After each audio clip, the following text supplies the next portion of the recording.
Jim, thank you so much for joining us back today. Just 1 week after our interview, we had an amazing response from our interview, and we had so many questions we didn't get to. We wanted to get to the ones we couldn't. So thank you so much for joining us once again, just a week after we had you last on. Oh, it's a pleasure being on again, and I don't mind at all that it's rapid fire. I do enjoy the question and answer sessions a bit more than the outlined scheduled talks. When people ask questions, it's just very relevant, and I enjoy it. It's kind of like office hours when I was a teaching assistant back in graduate school, Carnegie Mellon. Sitting in the office and doing some work, and people flow in, and they've got questions from every which corner. It was a lot of fun. Definitely, and I'd like to start off with a question about precious metals. They want to know, when you order silver, gold, or other precious metals, do you think some bad guys see your order and target you? What safe places are there to store what you buy? I don't think we have to worry about things like that. If you're going to buy, $86,000 worth of monster box silver coins, yeah, and you're carting it out with two friends, and you're making 3 trips to the car, yeah, you might attract some attention. But if you're buying, 30, 40 coins, and you got it in a backpack or in a satchel or in your pocket, if it's only, say, 15 coins, wrapped in a bag or something, I don't think you need to worry. I don't. My gosh, do we worry every time we exit a bank? I don't. I do look over my shoulder to see if there are maybe a couple guys holding knives. I mean, strange thoughts like that. I had a friend back in 2015 exit a bank. No, before entering a bank, had $3,000 stolen in front of a bank here in San Jose, Costa Rica. I wouldn't worry about things like that. Just do your thing, make your purchase. The bigger danger, if it's a danger at all, is having to fill out the forms, the disclosure forms, like say at a coin dealer. But even that is kind of minor. I've got a very good friend from years who told me, I don't like to buy very many silver or gold coins. I would much prefer having my bank account. And I said, well, what bank do you like there in Dallas? And he said, well, to tell you the truth, I like the big banks because they're bigger and safer. And now he's got something like $100,000 savings account, and he's only got about a third of that in gold and silver. And I said to him a few weeks ago, you got your big Wall Street bank. He didn't tell me what it was. I think it was Citibank. I'm not sure, but in Dallas. And I asked him, do you feel a little awkward that you've got so much money in a big bank that it might get bailed in? And he said, no, I don't think so. I said, well, you're more concerned about the paperwork of buying gold coins than you are your Wall Street big bank account. And he said, yeah, I know. I just don't think there are going to be any bail-ins. The risk right now is not for being followed and robbed or anything like that. I think the risk is that we're just going to be sitting on gold and silver for a while, not realizing the gains until suddenly, bang, we get huge gains. The risks are with having a big bank account and not being aware that so many of the biggest banks are insolvent. What safe places to store it as a trusted place for gold and silver? I'd put it in your own basement unless it's a huge amount. I'd hide it with an old piece of furniture. I'd cover it with some old blanket. I'd make it look like a pack rat item that no one gives a damn about.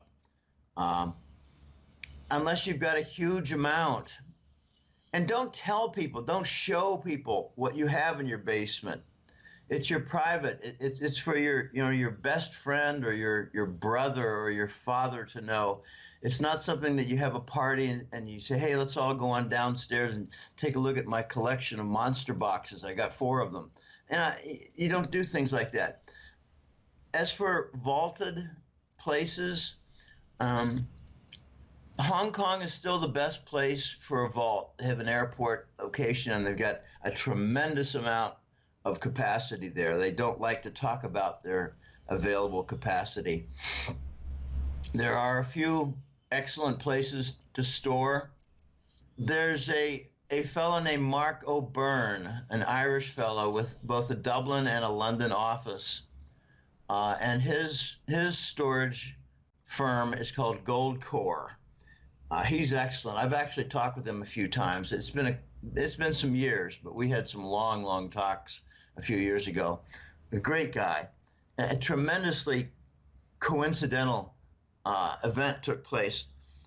I was traveling in Nicaragua, believe it or not, at a hotel in 2013 or so, and I bumped into a woman, and we just got talking, and I told her, well, I've got some Irish background, and she said, oh, I'm Irish. You couldn't tell my accent? I said, what's your name? And she said, Catherine O'Byrne or something like that. I said, O'Byrne, golly, there aren't too many O'Byrnes. You know Michael? And she, Mark, you know Mark? And she said, it's my brother. So I bumped into Mark O'Byrne's sister when I was in Nicaragua at an obscure little hotel. So anyway, the safe places to store are not many. The bigger it is, the more I distrust it. Okay, that's fine. Let's move on to the next question. Now, Kelly from Salt Lake City, Utah, is wanting to know, is it still your prediction that the U.S. dollar will rise, and rise some more, then vanish? No, it's not. And I'm not really embarrassed to say that. I'm adapting to the changing world and fast-moving events.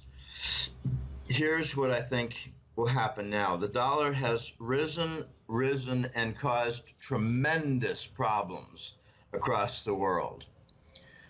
By rising, other currencies have fallen. I'll give you an example in the, I call it the second and a half world. In the Dominican Republic, they don't do narco trafficking favors for Washington and New York, and therefore their currency suffers whatever vagaries happen. Their Dominican peso has fallen about 35 or 40%. I'm talking about the last 3 or 4 years. I know this intimately because I know a couple of women who have family there, and their food prices are really up. Okay. Brazil, not a third world nation, probably second world, BRICS country. Their currency is also down at least 30%. So they have food price increases. They're self-sufficient to a large extent. And that's a key question when it comes to currency issues. Do you produce your own food? Because it's not subject to the currency swings. But a lot of these countries are not totally self-sufficient when it comes to hardware and housewares and pharmaceutical products, medicines, just basic things like, shaving devices, Gillette, you name it, car parts, tires, things like that, across the board. So they have problems. They have increases in prices. So here's what I think is happening in response to a global currency crunch for many countries. And that, by the way, does not include Europe. Right now, Europe, with their euro, is seeing an increase in their currency. So they're getting vagaries of a different kind. They're seeing export problems. Their export industries are under more strain because their currency is higher. Germany is now experiencing some minor strains for their export trade. Okay, so it seems like the United States and Europe both have the high currencies, and the rest of the world is having some difficulty, challenges on the currency front with import prices and food prices. In response to all this, the Chinese have developed a number of non-dollar platforms, and this is really an accelerated program and initiative that has come since the Ukraine war in February of 2014. So here we are 4 years later into the Ukraine war. We get another permanent U.S.-led war, scorched earth, U.S. constant ugly war scenario. This is what the United States is all about. Find an area, destroy it, create a scorched earth, interrupt Asian influence with the rest of the West, and just keep the military contractors funded, the service contractors funded. Gold goes missing at the country. This is what the United States legacy has become in the modern era in the most recent decades. Add Libya to that, add Syria to that, add Yemen to that. It's just all over the place, and it's disgusting. So as a result of these non-dollar platform responses by China, the United States finds itself with London and Brussels at its side, its obedient fascist side. They find themselves in a position where they cannot oppose China and the non-dollar platforms. I'm referring to the Asian Infrastructure Investment Bank. I'm referring to the cross-border interbank payment system, also called the Chinese interbank payment system, a rival to SWIFT, bank-to-bank transactions. I'm referring to SCO, the Shanghai Cooperative Organization. That's not exactly an economic or construction conference, but it's important for bandying together for security and cultural purposes. But the big item is the Belt and Road Initiative, One Belt, One Road. The Chinese, it's a cornucopia conference. There's up to now $6 trillion worth of projects. These are all non-dollar. And on top of all that, all the non-dollar platforms, there is the Rosneft oil consortium, the Russian giant state-owned oil company, which has contracts with Iran, Saudi Arabia, Venezuela, talking to Mexico and other countries. And it's going to be for pooling the oil reserves and selling them outside the dollar. And Russia will take care of things like the contamination and viscosity mixtures and all that. Okay, so with all these non-dollar platforms for construction, for investment, for infrastructure, for oil mixture, and a new cartel that will bury OPEC. OPEC is now insignificant. It's the Russian Rosneft oil consortium that matters. That's a new oil cartel. What we've moved toward now is a dual universe. The United States cannot undermine all this significant, critical mass, non-dollar activity with numerous platforms, numerous channels, and 100 countries.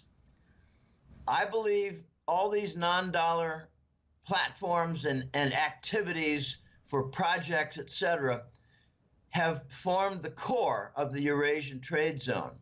So what we've come to now is a dual universe where the king dollar is the Western currency reserve standard, and the RMB has become the Eastern currency reserve standard. Case in point is Russia and China. They completed their gigantic network of oil pipelines. It took them about 2.5 years, 3 years. It's all done. They started it in 2015. It's all done.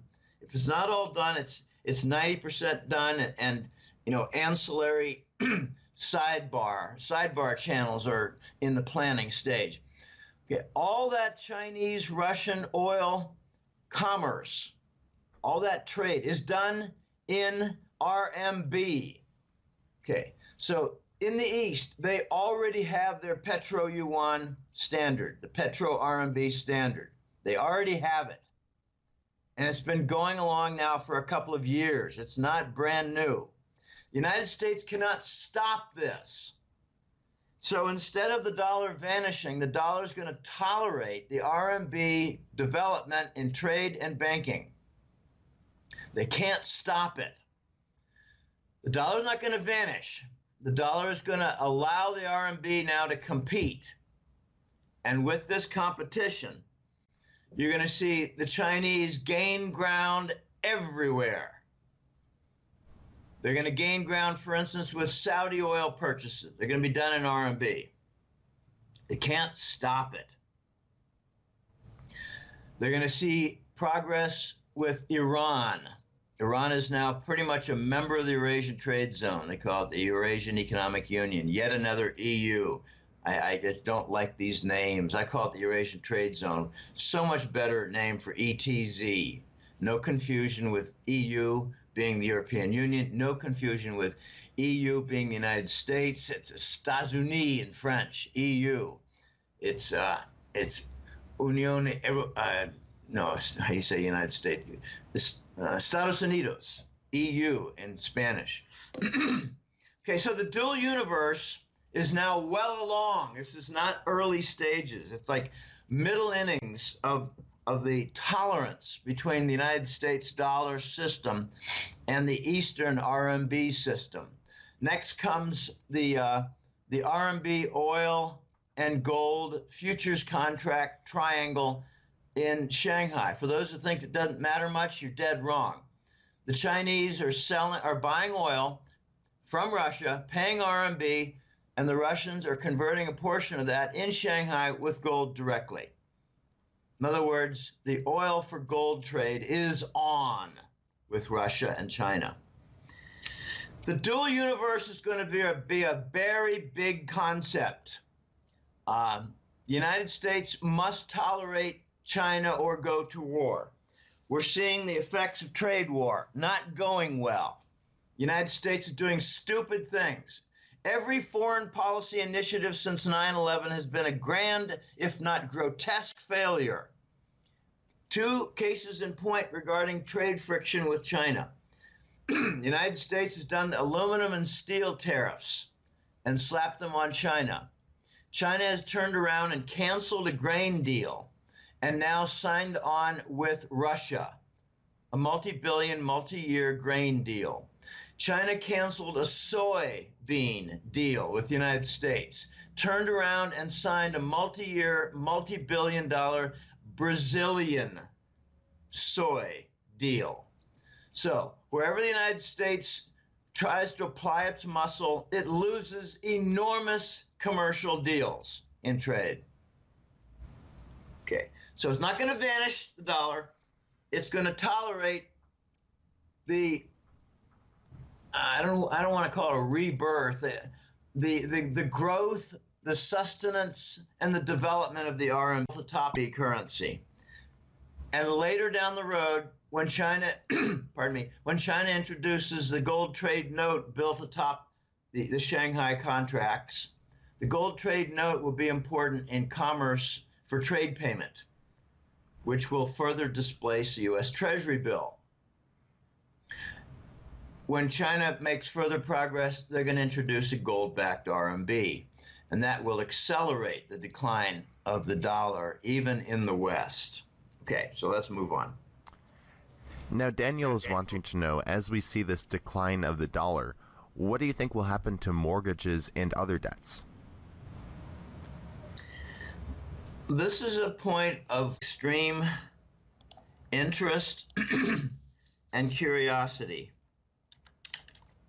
It is impossible to know exactly how this is going to turn out. We have to look at past precedent. Let's look at 1993. We had the Mexican, it's often called the tequila crisis. The Mexican peso had a severe devaluation. I don't have the exact figures, but I think it was something like 30%. In Mexico, the same issue was brought forward. And in Mexico, what they did was they protected their big banks. The big banks, if there was a new valuation for the peso and everything was kept the same regarding mortgage contracts and car loans and other additional, backed loans, even personal loans, I would believe. If nothing was stated, then with a devalued currency, people could have used the cheaper inflated peso currency to pay off their fixed amount on their loans. And it did not work that way. What the Mexican banks did in 93 was to increase the loan amount by the devaluation, inverted. And it meant that they had the cheaper inflated pesos, but they had to pay off even more on their loans.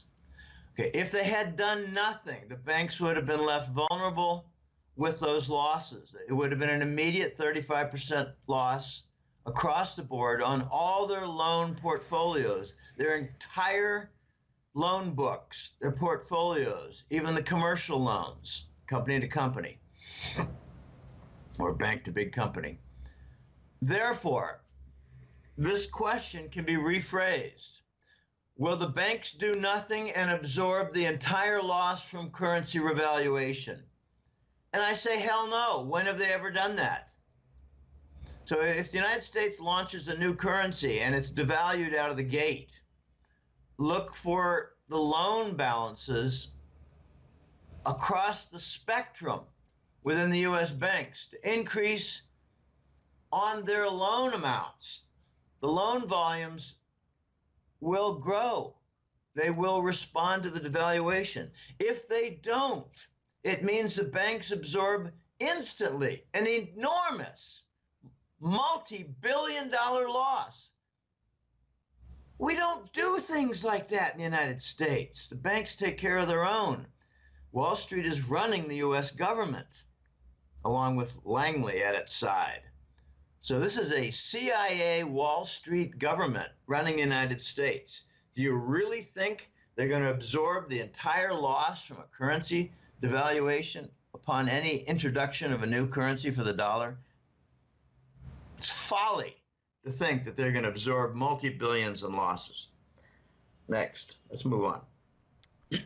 Now, just my question here about the mortgages in Puerto Rico and the debts. When they revalued the mortgages, right, added the 30% on, what about the depositors in the bank? Because it's really their money, right, that the bank loaned out. Did they get a boost, or did they have to suffer the inflation?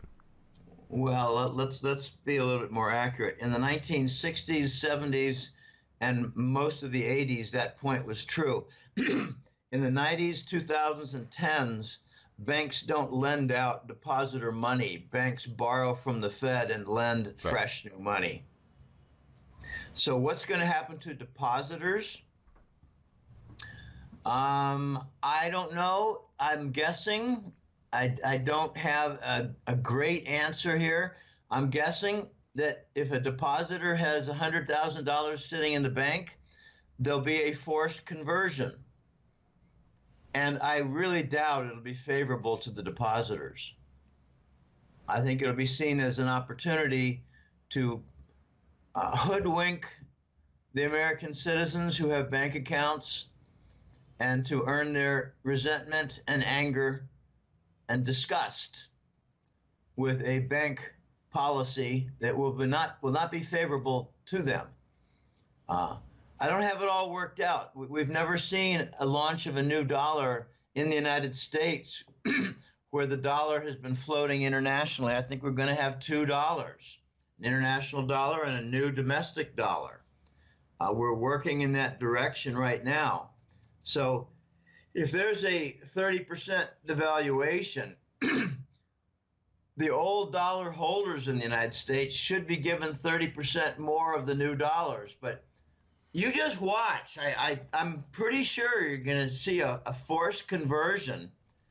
And I don't know that they're going to get anything extra. It might be one for one.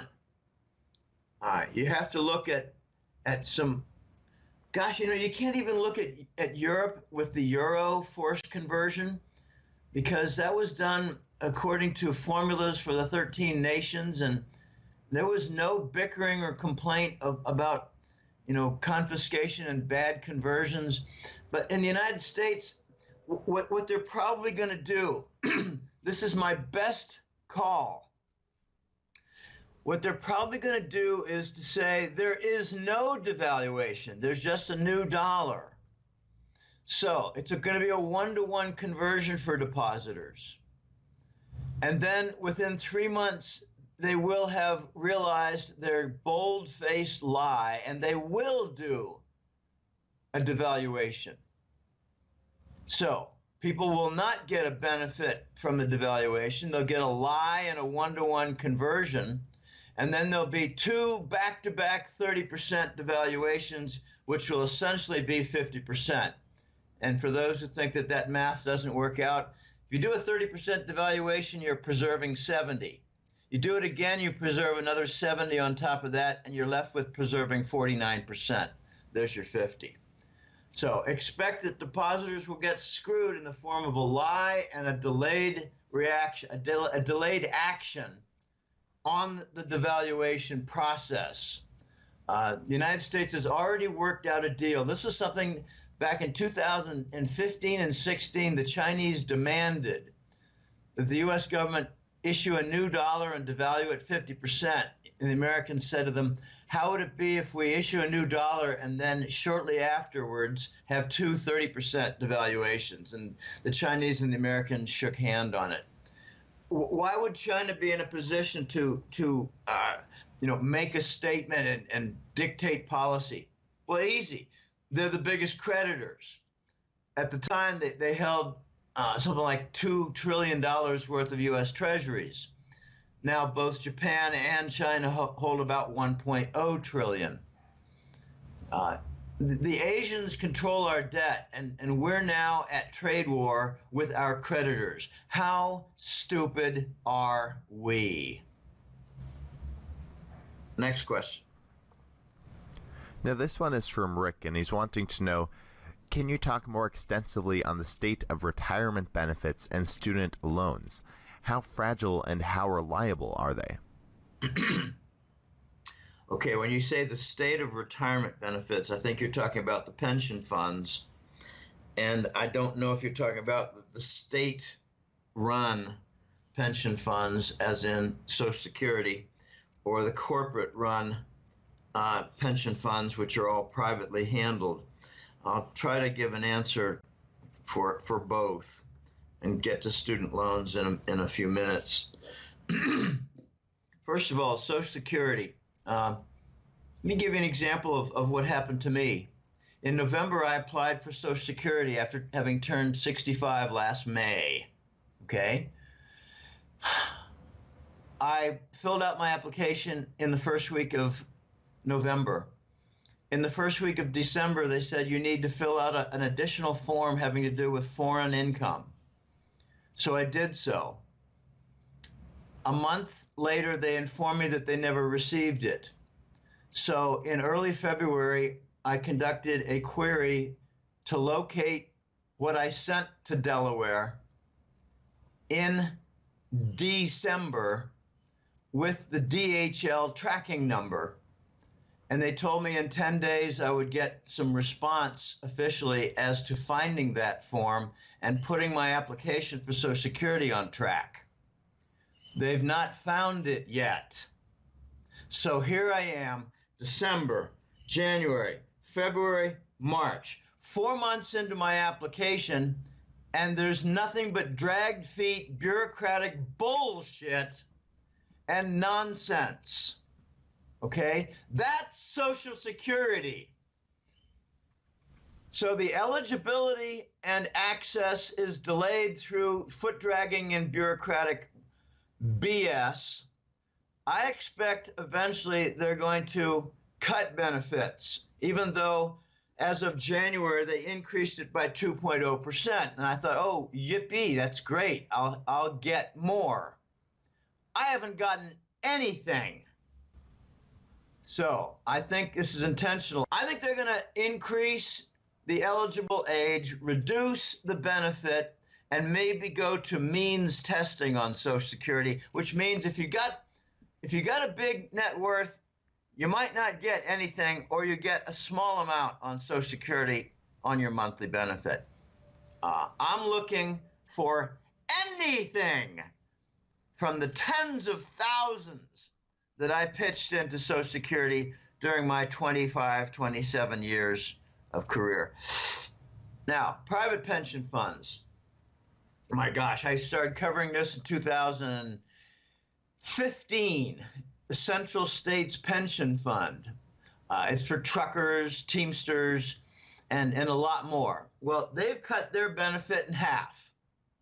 And it's all in the news. It's not a big secret. It's not, possible. It's done. They cut their benefit in half.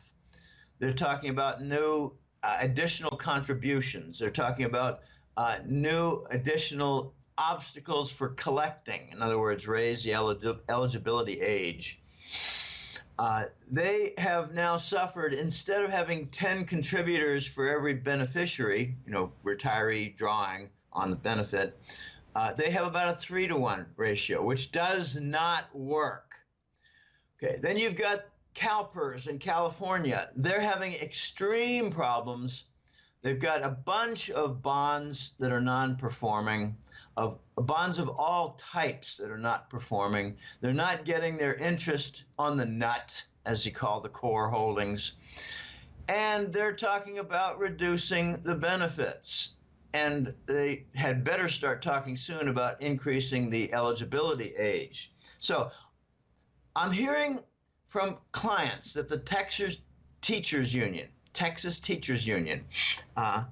is doing reasonably well. It's not suffering mightily at all, because I lumped them together, and I had some Texas clients say, Jim, you got to watch what you say about the Texas Teachers Union, because it's not in the same dire straits as California. Those Californians do a lot of stupid things, as we all know, and they did exactly that with their CalPERS pension fund. Oh, my goodness. It just goes on and on. The Chicago pension system is all a mess. I think it comes down to three things with the private pensions. They're going to reduce the benefits, they're going to raise the age for eligibility, and they're going to increase the amount of contributions going in from the very few remaining people who are employed. Okay, if we had a sluggish recovery and the economy had positive growth, these pension funds would not be suffering like they are.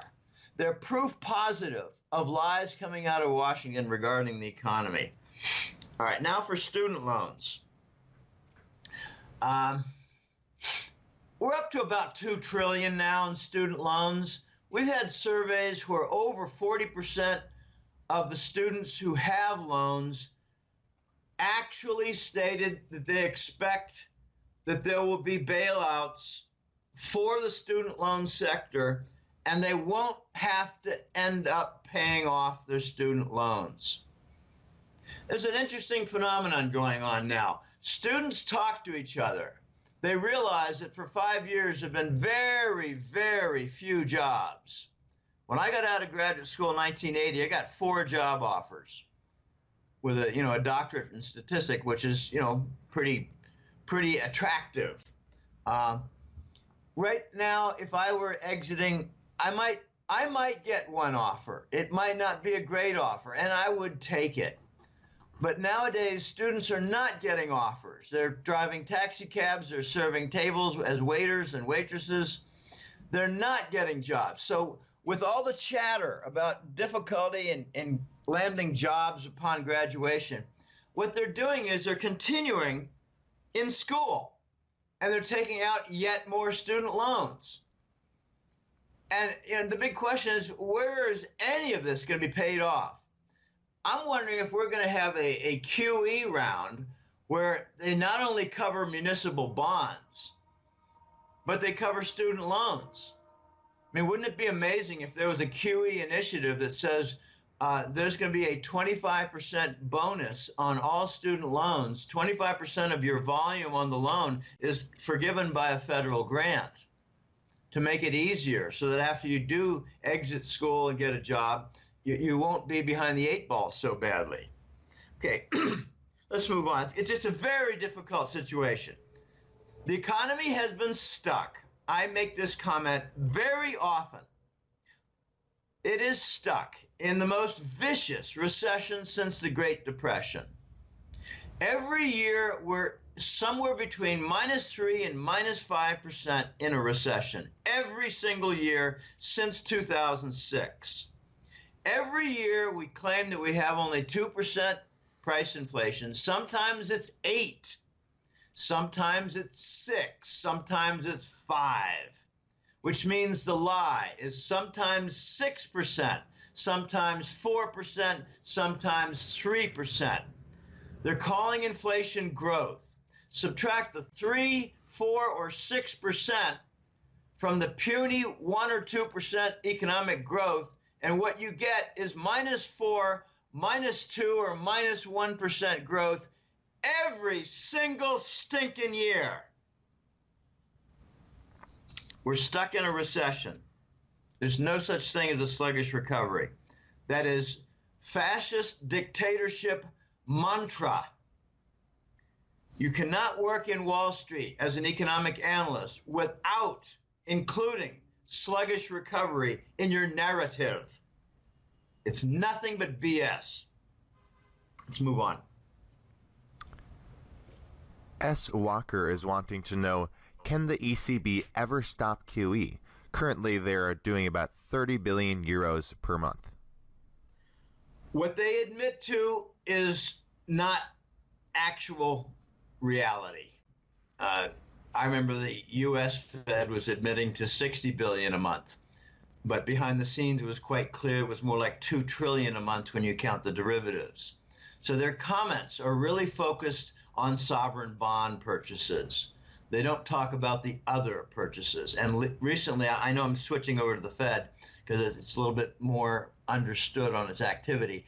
The Fed is buying stocks, and they don't talk about that volume. The Fed is the most important stock component for demand, the stock market, S&P, Dow, NASDAQ, you name it. The Fed is not talking about their crude oil purchases. The biggest factor lifting the crude oil price above 60 right now is the Fed. They're trying to rescue the Wall Street banks from their broken and putrid energy portfolio that's dominated by shale. When it comes to the European Central Bank, they announced a good 18 months ago they're going to be purchasing corporate bonds.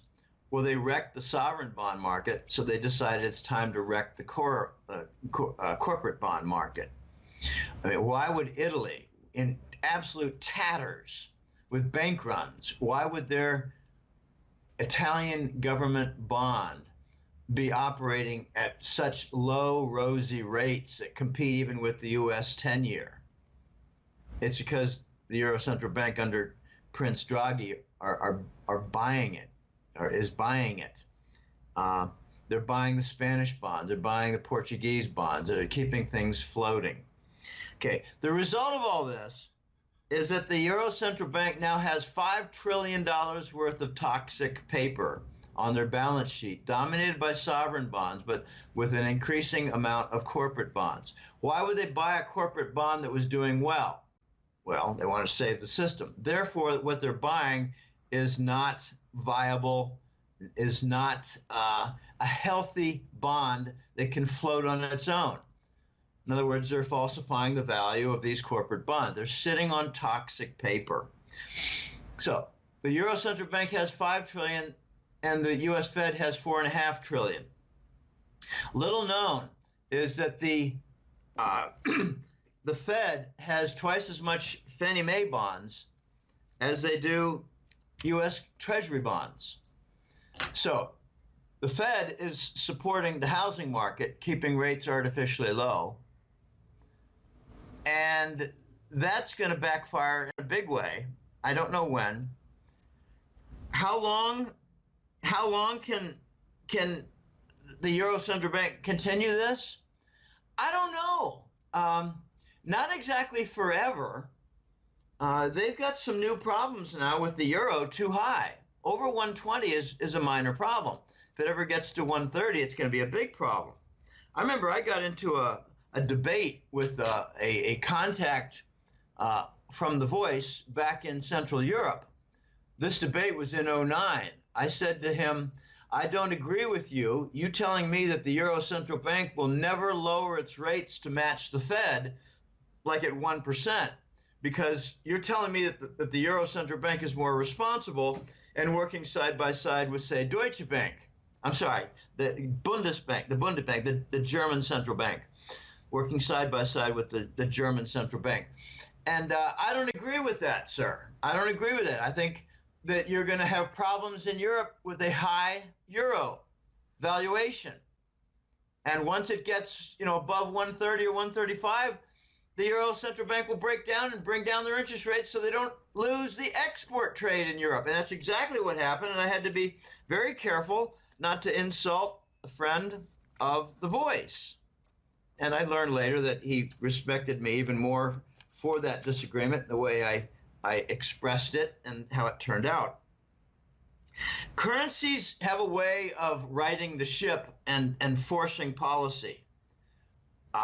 Currencies also have a way of distorting the ship and making the distortions uniform across the globe. That's what I think is going on now. The Euro Central Bank is in deep, deep trouble. They have to continue supporting these Southern European sovereign bonds. And an interesting phenomenon has been going on that really addresses the answer to this question. Both the German banks and the Euro Central Bank have stopped in their Italian government bond purchases and turned into net sellers. What they're essentially declaring is that the first crisis to occur in Europe, in the EU, will be in Italy. I don't know how it's going to play out, but in the last year or more, we've seen a few bank runs. We've seen some bond destruction among their bank corporate bonds. In other words, a corporate bond for a financial firm called a bank. We've seen the introduction of cocoa bonds, which put them first in line for haircuts, as they say, for bondholder losses as investors. Italy is going to be the first site, so watch them to see when the QE programs in Europe halt. I don't know if they're going to halt. I think that they're just going to get tired of supporting Italy, which refuses to follow the prescription of poison pill, like the austerity plan that Greece swallowed.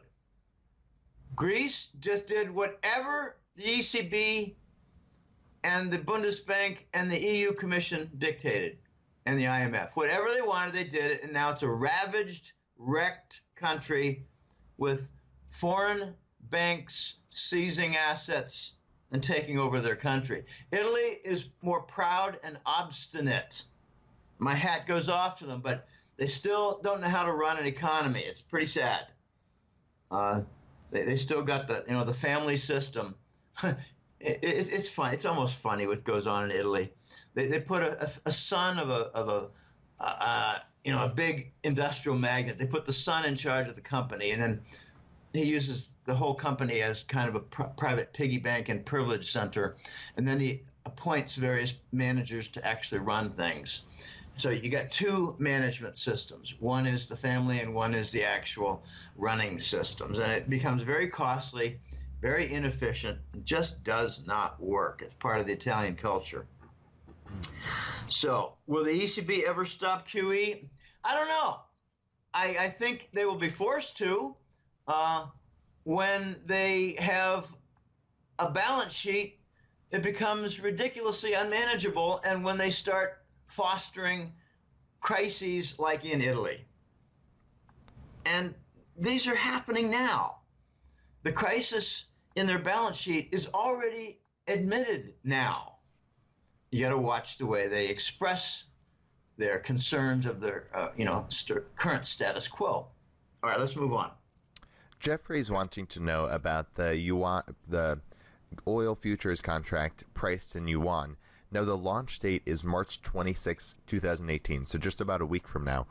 So he's wanting to know, for whom will this historic policy cause significant consequential fallout? Also, in what ways will China, as well as other nations, see brighter times ahead, both financially and politically, as a result of these changes? Significant consequential fallout is going to be that Asian nations, and I'm watching the Persian Gulf. That's the target now, because China is seeking an investment stake in Aramco. And a couple of weeks ago, we saw the Russians announce another investment stake, possibly of equal volume, in Aramco. What that means is that Russia and China will be running the Saudi Arabian oil industry. That's very important. So the consequential fallout, in my opinion, will be that Asia and the Persian Gulf are going to link at the hip, and the connective tissue will be from this RMB oil gold contract.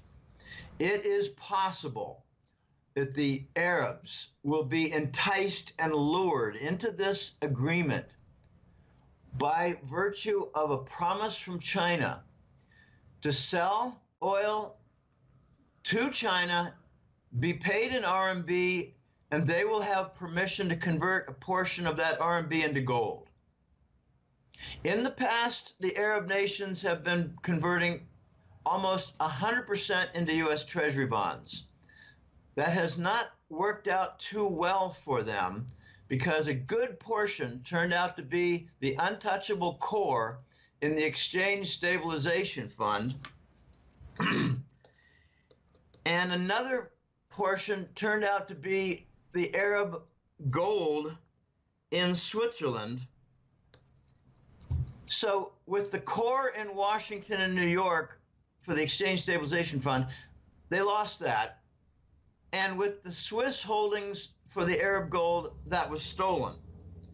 So now the Arabs are going to be offered a portion to be converted into gold by Chinese, along with a long list of economic development activity by China vis-a-vis Saudis.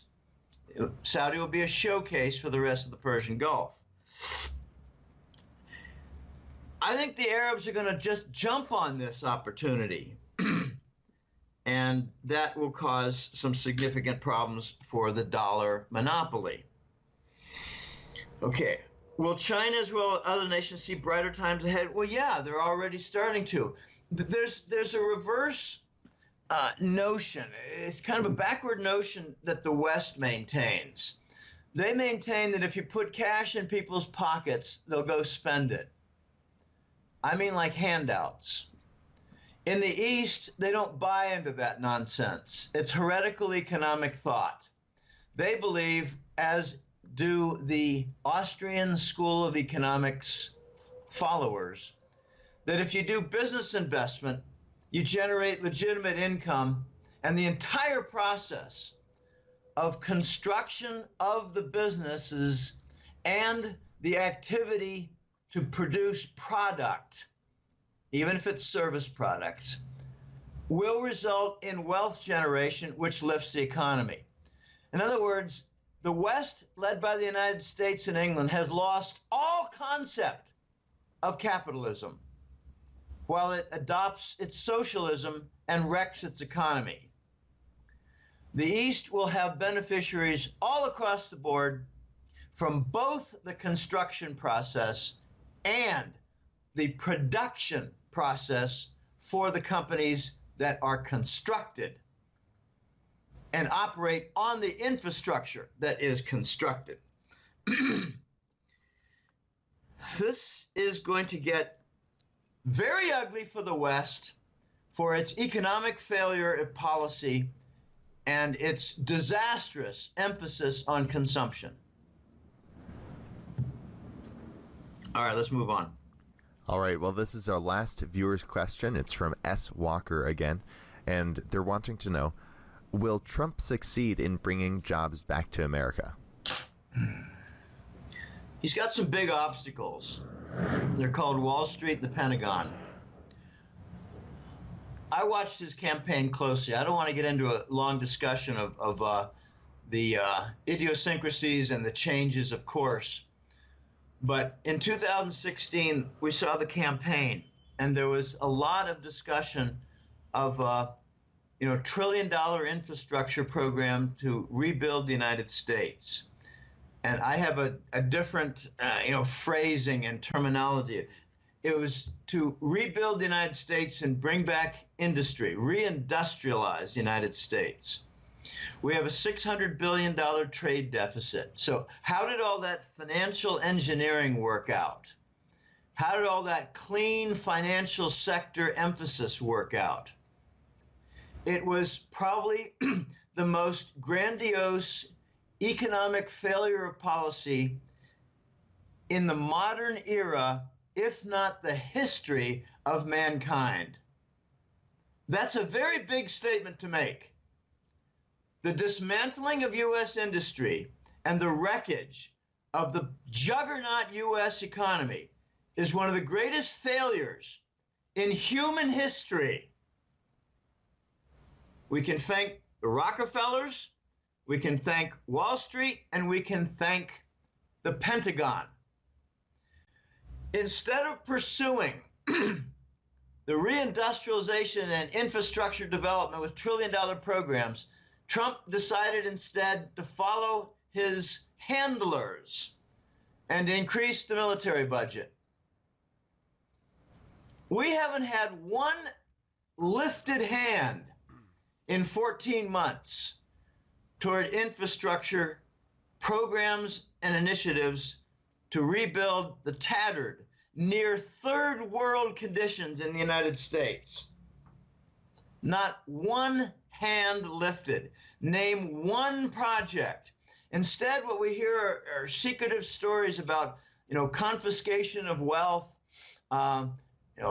bringing back, returning, repatriating foreign, U.S. gold held in foreign hands, foreign locations, hidden locations, Thailand gold, Indonesian gold, Thailand gold, that's of U.S. ownership by the U.S. elites who refuse to bring it home. Okay, and wars fought, private wars fought, bringing down airplanes that are loaded with gold in Asia. Lots and lots of activities like that. That's what we get instead of the $1 trillion infrastructure program. Here's just a sad fact of life. If the United States goes to a legitimate gold currency, at the current $1,300 price for gold per ounce, the $600 billion trade deficit translates to about 14,000 tons of gold forfeited in the first year, or an equivalent of 70 or 80 strategic petroleum reserves in the first year. We're not ready for the gold standard because we have not fixed our industrial imbalance that causes now the $600 billion trade deficit. And that doesn't even address the $1 trillion federal deficit. We need a foreign cooperative plan, both to rebuild the infrastructure of the United States. I'm talking about port facilities, super highways for maglev trains. I'm talking about lots and lots of other things like urban train centers. You want to see an impressive area? Go to Shanghai and look at their 80 different train lines connecting other cities, all high speed. Take a look at in contrast with Los Angeles, and you see nothing but smiles from the Rockefellers on gridlock with multi-lane parking lots called superhighways, interstate highways. Okay, will Trump succeed? I don't know. We got to get Wall Street and the Pentagon out of the room. And they're still running things. I challenge Trump and his staff before 2018 ends. Will you do a single deed to rebuild the infrastructure and at the same time encourage the formation of 30,000 new businesses per year? Will you do a single deed before your first term is halfway done? I don't think they're going to do jack shit. We're more likely to start another war, increase military budget, and make the shareholders of McDonnell Douglas and Grumman very happy. We got ass-backward priorities in the United States leadership. There's a lot of talk that the elites in the United States, that there's going to be like $1 trillion in asset confiscation. Well, that sounds really nice. If you confiscate one elite person's $100 billion, you confiscate it. Is it in the form of cash to offset the U.S. government debt? No, it's in the form of assets that you cannot easily sell. So I don't think this $1 trillion supposed confiscation of assets by Trump for the elite, military tribunal, executive orders, all rolled into one. I don't think it's going to relieve our trade deficit or our government fiscal deficit that's accumulated now 21 trillion. The impression across the world now is that the United States will never pay off its 21 trillion. That's one of the factors behind the bond market distress. What they're saying is, the foreigners are saying in equivalent terms is, we now expect the U.S. government to default in some form. My guess is in a restructured debt situation, like 30% cut, the same as the percentage for a new dollar. Will Trump succeed? I'm beginning to think not. He might have a setback in November with the midterm elections because the fascists are using all kinds of devices, I don't want to get into details, in order to take control of the Congress with the Democrat Party. The Democrat Party, in my opinion, now is the fascist party. The Republican Party, in my opinion, is now the populist party. So the fascists, whether there's some Republicans who are still the neocon fascist types. If I had to make a percentage guess, I would say of the U.S. Congress, it's about 75% fascist and 25% populist, which includes the Tea Party. I don't care about Republican and Democrat. I care about the neocon acceptance and the fascist rule compliance. I don't think Trump is going to succeed. I think he has too many obstacles. When I hear people say, well, after the first term, Trump will have cleaned up the swamp and the fascists will be in jail and they'll be having their assets confiscated. And I say, well, what world do you live in, clown? We have had the narco presidents in rule, in office, in the White House since '88 with Papa Bush. 4 years of Papa Bush, but he really had the Reagan presidency for 7 of the 8 years under control because Papa Bush had Reagan shot and debilitated. So we had 4 years of Papa Bush, 8 years of Clinton, 8 years of Baby Bush, 8 years of Obama. That's a collective 28 years of fascist rule. The narco presidency, as it will be told in the history books in the future. The narco president rule. It's all fascist. Headlined by corporate merger with the government, like Wall Street banks, headlined by constant war and huge budgets to the military-industrial complex, and headlined by impunity, except for fines that banks pay. It just ends up as shareholder costs. I think we need 10 years to clean up the fascists in Washington. But what I like to see is this new pattern of forced resignations, like with Ryan and Pelosi has not been seen quite a while. I'd like to see many more. I don't want to get into a lot of names. I'd like to see 100 of these neocon clowns forced into retirement. I don't want to see them replaced by a Langley agent in street clothes who wins a congressional seat. We need 10 years to clean this up.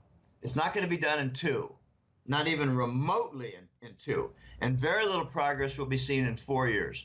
Look at all the opposition that Trump has in the Congress and in the press. Will Trump succeed? Probably not. Not in the first term.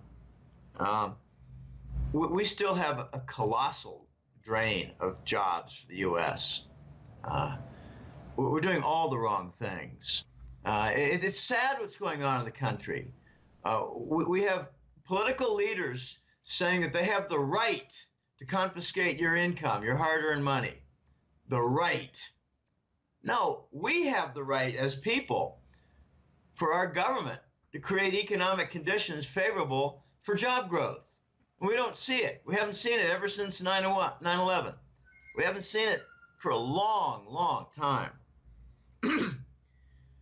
Oh, why don't you ask me how people can find the hat trick letter? Definitely. Well, that was our last viewer's question, Jim, and we really appreciate you coming on today. Did you want to share with the viewers where they can find you? Yeah, it's www.goldenjackass.com. I actually had a contact us message from a follower who said, I looked for your free newsletter that you talked about with your radio show recently, and I couldn't find it. I only found a request for a subscription. Well, that's it. Okay, the goldenjackass.com site has a free section. The free section includes interviews and public articles, and only that, interviews and public articles. I don't have repeat interviews unless they have a link. I also come out with about a once per month public article. That's what you find in the free area, the public domain portion of the Golden Jackass website. However, it is all promotional toward the newsletter. I mean, there's an educational side. Sure, there's a missionary element to my work. I want the people to be uplifted in their knowledge of economics and finance. I want them to know about the problems with the banks and the problems with the currencies and the inevitable return of the gold standard on a global stage. I want that. Okay, but I also want people to sign up for the newsletter because it's what I do. It's my work. The newsletter is called the Hat Trick Letter, and right now there is a single report that is offered each month, and it's called the Global Reset and Gold Report. It features the end of the petrodollar. It features the rise of the Eurasian trade zone. It features the return of the gold standard. I'm working on the March report right now. It's well along. And it should be posted in the next several days, like probably less than a week. But I got more work to do. So I hope people go to the website, bounce around with the free material, and sign up for the Hat Trick Letter, which is the newsletter. It is a paid publication. Thanks for having me on, Elijah. I enjoy your interviews more than most. I've got a few that are my favorite, and you're one of them. There's always a good response. You seem to have a very fine following, and I'm glad that 3 years ago we started together because you've done well, and I'm really happy for you. All right. Well, thank you so much, Jim. And yeah, like I said in our last interview, I think you're our most popular guest among all the guests we've had on. Your interviews get the most views. Whenever I ask for questions, we get way too many that we can't even cover all of them. So thank you once again for joining us, and joining us every time you do. Okay, well, thanks for having me on. Bye now. Cryptocurrency News Channel. Your new future. Thank you. Follow us on YouTube.